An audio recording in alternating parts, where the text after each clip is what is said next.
Welcome back, my friends, etc., etc., etc. Great headlines today in the newspapers. If you can find any headlines in the newspapers that's not to do with I'm a celebrity, get me out of here. But they have discovered, and this is something else, Cleopatra's tomb.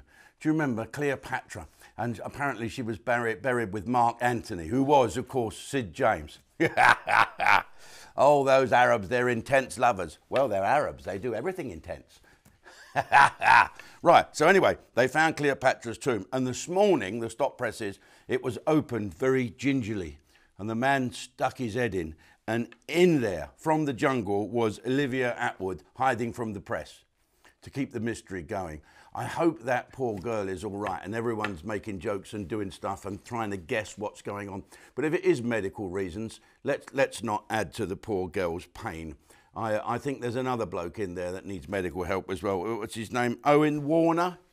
Yes, he looks quite nice, but there's not a lot going on. Apparently, he's had to leave on medical grounds to have a wisdom tooth put in. Meanwhile, stop press, Robert Garofalo, our senior director and producer here, has been stuck on the M20. I've got a note here that it says, if you're talking about Olivia Attwood, call her the Liz Truss of the jungle. In and out before you can blink an eye. Anyway, Robert has been stuck on the M25 because of these people climbing up the gantry. One of them had a flask of tea with him. Good heavens. And the police stop all the cars from going under it. Why? Why do they do that? Why hold up? Why give in to the protesters? That's exactly what they want you to do. So what is the danger? One could fall off and get killed? You know, big deal. But these guys that climbed up the bridge, if they want to fall off and die, good luck to them. If they land on a car, the chances are they're not going to kill anyone. You're certainly not going to kill anyone from the gantry of a motorway that's only about 30 foot high, isn't it? So just leave them up there. Ridiculous. Why are we doing this? I saw a guy the other day, he's a nice, I think he was a Brexit MP person, and he said about the boats, and he could have a point here, that, you know, the dinghies, leave them. Do you know what's happening now? So whoever is picking them up, and I just got to clear a point here, that we're raising money for the Caister lifeboat, the Caister independent lifeboat. And there's been a lot of people on here saying, I'm not giving any money to the RNLI, I'm not giving any money to the RNLI anymore, they're a taxi service of the immigrants. Well, put that to one side for a second. The Caister lifeboat is a volunteer lifeboat and doesn't get involved with that. Now, while you're all having a go at the lifeboat crews and saying they're never going to get another penny, they don't have to pick them up. They have to obey the calls from Her Majesty's Coastguard.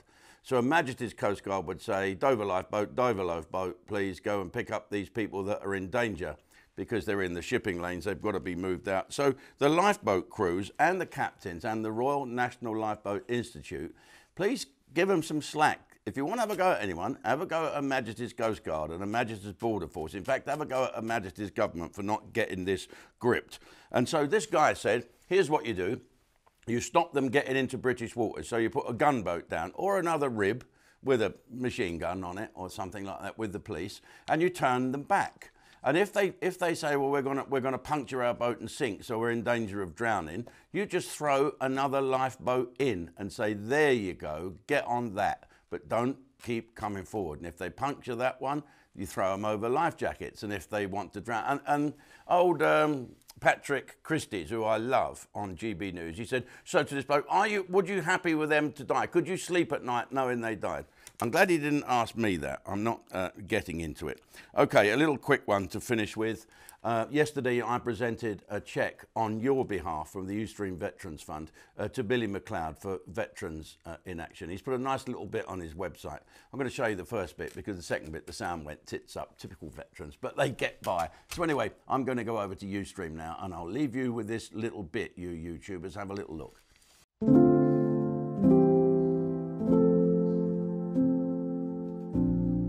As you know, we've got a Veterans Fund on Ustream, and here's £1,000. We've sent some money before, and we will continue to do so, because we think what you and your team are doing is exemplary, and that's a big word for me. Right. There you go. Thank you very much. It's £1 million. And obviously, £1,000, it's fantastic, isn't it? But you know what, if 100 people gave £1,000, we still keep going in the service we provide. And that's just to cover our core costs. The other stuff we do is build vehicles.